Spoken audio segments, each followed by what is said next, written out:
Alright, magandang hapon po sa inyong lahat. Batang Maynila to it's. Update lang po tayo dyan sa nangyari kanina sa Senado. Yung pong investigasyon tungkol po dyan sa road rage na kinasangkutan ng isang dismissed na pulis at isang siklista. So, nandoon po sa hearing si Mr. Gonzales. Ito pong naglabas at ng kasa ng baril. Nandun din po itong siklista na si Mr. Alan Banjola. At nandun din po si Attorney Fortun. At maging yung anak ni Alan Banjola na si Earl Banjola ay nandoon din po sa Senado. So nagulat si Mr. Alan Banjola kasi hindi niya na-expect na pupunta doon yung anak niya. Kaya medyo ang basa ko lang medyo hindi niya gusto si Attorney Fortun netong siklista. Kasi si Attorney Fortun, siya talaga yung nagsisikap na ilaban ito. Itong kasong ito laban kay Mr. Gonzales, pero itong siklista parang parang wala na parang sabi nga ng iba nabayaran daw, sabi ng iba natakot. Sabi naman niya ayaw niya ron ng gulo, kaya parang wala siyang hindi niya pursue nakasuhan itong si Mr. Gonzales. Kaya nung nakita niya yung anak niya ron nakasama ni Attorney Fortun, medyo nagulat siya. Ito mga kababayan, itong anak ni Alan Banjola, itong si Earl Banjola, hinangaan po ito dyan sa Senado. Nagbigay po siya ng statement tungkol dyan po sa sa gusto niyang mangyari, pero sa kabila nun nire-respeto pa rin niya yung kanyang tatay, yung desisyon ng kanyang tatay na wag nang tuluyan itong si Mr. Gonzales. Pero alam niyo maraming galit dito sa sa siklista. Marami disappointed, marami ang nanghinayang dahil dito sa parang parang malamya ayaw niyang tuluyan si Mr. Gonzales. Sabi nga nung iba napakaduwag na itong siklistang ito. Buti pa raw yung anak talagang gustong ipaglaban yung kanilang karapatan at makuha yung hustisya, pero yung tatay, sabi nga nung iba walang bayag itong si Alan Banjola. So nagsalita po dyan itong si Earl at talaga namang hinangaan ng mga senators mismo humanga sa kanya dahil napaka-fluent niya magsalita at yung kanyang panindigan na makamit sana yung hustisya, gustong gusto niya. Kaso ang problema, ayaw ng tatay niya. Siyempre, nirerespeto pa rin niya yung tatay niya. Ito, panoorin natin yung kanyang maikling pahayag na nangyari po dyan sa Senado. Panoorin po natin. Mr. Earl Banjola, the son, you want to say something? Yes, yeah, actually, I prepared something here. Sige. Ikaw ay anak ni Alan Banjola. Yeah, opo. Tapos, hindi ka doon nagpaalam na pupunta ka dito, hindi niya alam. Yeah, it has a story po. Actually, matatakal ko rin po dito. Okay, sige, continue. Please. So, good morning, Senator J.V. Ejercito, Ms. Pia Cayetano, Senator Ronald De La Rosa, Senator Padilla, members of the Senate Committee, and fellow citizens. I am the son of the cyclist. I stand before you today with the intention of sharing my concerns and frustrations with the public. My father and mother have been incredibly supportive, both of my siblings and me, from the moment we came into this world.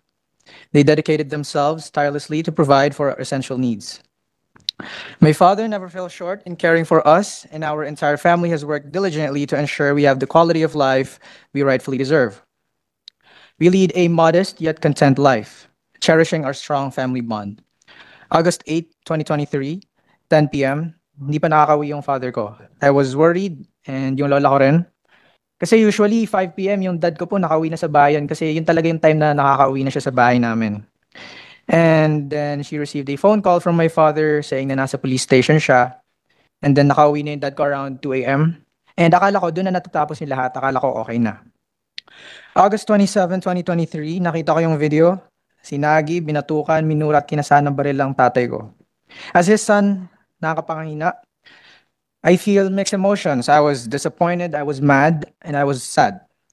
This is one of my fears that I wouldn't be able to be there when he needs help. Naturally, he would feel fearful given that Gonzales used to be a police officer and he's alone in a police station surrounded by people he doesn't even know. And sino nga naman talaga yung dehado doon? Of course, my father. He chose to forgive the man kahit na siya yung nagrabyado. I chose to speak with Attorney Fortun after seeing his post because I wanted him to motivate my father to take legal actions against Gonzales. I would like to express my gratitude to Attorney Fortune for his efforts in assisting my father and affording me this opportunity, despite the potential risks involved. However, my father had already made his decision. Nevertheless, I convinced myself that I needed to instill hope in our society and to my father. I want my father to recognize the significant opportunity in confronting Gonzales. However, weeks went by without any progress, and then I was given this golden opportunity to speak in front of the Senate. Actually, I didn't know na pupunta pala yung father ko dito. And I I don't want fear to continuously prevail over justice throughout my entire life. God made this happen.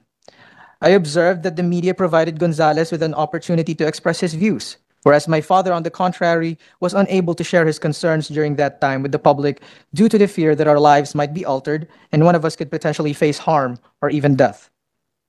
For me, I hold respect for the Gonzales family, but it is crucial for everyone, regardless of their wealth or status, to follow the legal procedures that apply to all human beings. The law dictates this. And resorting to threats and abuse of power should not be the approach. This is the standard process when someone is caught or has committed wrongdoing. They should express remorse, perhaps shed tears, because they have been apprehended. But what if the video had never come to light in the media? What would have transpired then? One should anticipate the repercussions of their actions. For my father, I know he's mad at me. Hindi ko alam ang magiging desisyon mo. But as your son, nire-respeto kita sa desisyon na gagawin mo. Actually, he doesn't want me to be here because he fears that baka anong mangyari sa akin or to my brothers and sisters or even our family. But I want to man up. I want to show courage. I'm still grateful that you showed us that you care for us. And I'm grateful that you are my father. Either you want to forgive him or not, I want to make sure you understand that whenever an opportunity arises or a significant societal shift occurs, it's crucial to take advantage of it. This action will help safeguard the well-being of future generations. To our senators, it is their responsibility of each and every person in the government to prove that it isn't, that our justice system is not flawed. They have to prove it. They have to defend the underprivileged and vulnerable. We exist in a society where the notion that mayaman lang ang may hustisya is becoming all too common, and I've grown wary of it. As a member of the younger generation, we are wary of this state of affairs. We're tired of witnessing daily news reports detailing the abuse, harassment, killings, injustices, and numerous other injustices suffered by our fellow citizens. And my father is a victim of injustice. Individuals who possess firearms, especially law enforcement officers, should undertake a process aimed at promoting responsible firearm ownership to ensure they use their weapons responsibly and minimize the risk of harm to the public. Those in positions of authority should exercise their power responsibly for the betterment of society. Public taxes should be utilized for the greater good, enabling the creation of laws that ensure the safety of our citizens both day and night, whenever and wherever they venture outside. And it is important to recognize that fear acts as a constraint as humans. I want my father to understand that. Kung ipapakita natin na takot tayo sa ating mga kababayan, yun na din ang magiging paraan na pamumuhay nila habang buhay. Mananatili tayong takot. We must break the cycle.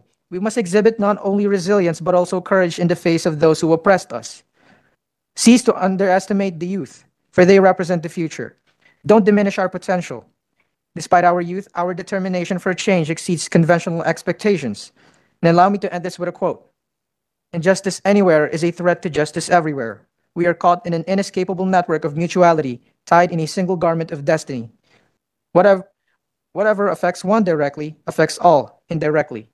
I hope the Senate will find merit in my words. My aspiration is that this will also serve as a beacon of hope to my father and for the public, indicating the possibility of societal transformation. Thank you.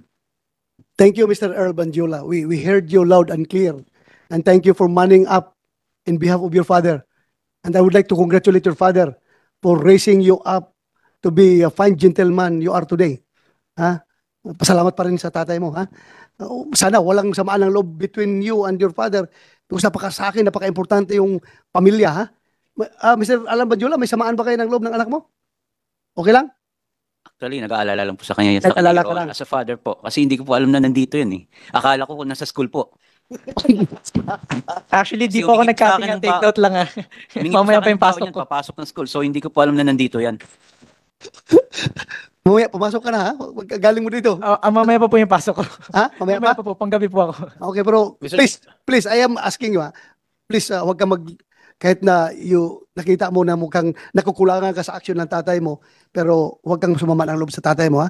At Mr. Banjula, napaka-importante po yung pamilya. Kaya yung anak mo, intindihin po rin yan dahil you raise him up to be a very good person. Kaya siya nagsalita ngayon. Hindi ko po siya masisisi, Your Honor, kung hinahangaan niya si Atty. Raymond Fortun. Kasi magaling naman talaga abogado. Very Wala good. po akong magagawa sa sitwasyon na yan. Model niya. Naging model niya. Mr. Chair, Yes, pwede malaman kung saan nag-aaral si Earl? sandali lang. I would like to acknowledge the presence of Senator Jingo Estrada. Pasensya ka na, Your Honor. Hindi Okay ko lang. recognize. Sorry for coming in late. Nag-attend ako ng isang hearing pa. Yeah, thank you. Saan ka nag-aaral, Earl? National University po. National University? From elementary to college? Hindi po, college lang po. Elementary? High school? St. Vincent de Paul Academy. Ano kinukuha mo? Civil engineering. Civil engineering sa NU. Because you have a good diction, ha? Okay. Sige. Salamat. Bakit mas maganda pang diction niya sa diction ko? Ikaw, Senator Jingo, you're implying something, ha? My diction is very Bisayanic, ha? Anyway, ganun talaga ang buhay. Hindi ako nakapag-aral sa private na school, kaya barangay school lang yung akin. But anyway, senador naman ako ngayon.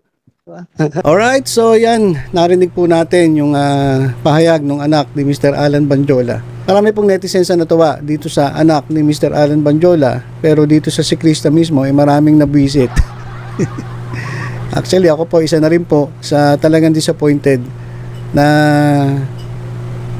siya yung siya yung pwede talagang magsampa ng kaso kasi siya yung yung agrabyado eh. Pero wala malambot malamya Sabi nga nung iba, duwag Sabi nung iba, yun nga, wala daw bayag itong si Mr. Alan Banjola. So nakakalungkot na sabi nga nung iba na sarili lang neto ang iniisip niya. Well, ako, kahit pa paano naman, pilit nating iniintindi yung gustong mangyari netong siklista. Siguro talagang iniingatan niya lang yung kanyang pamilya, maging yung kanyang sarili. Hindi natin alam kung ano nangyari dun sa Galas Police Station 11 na yan.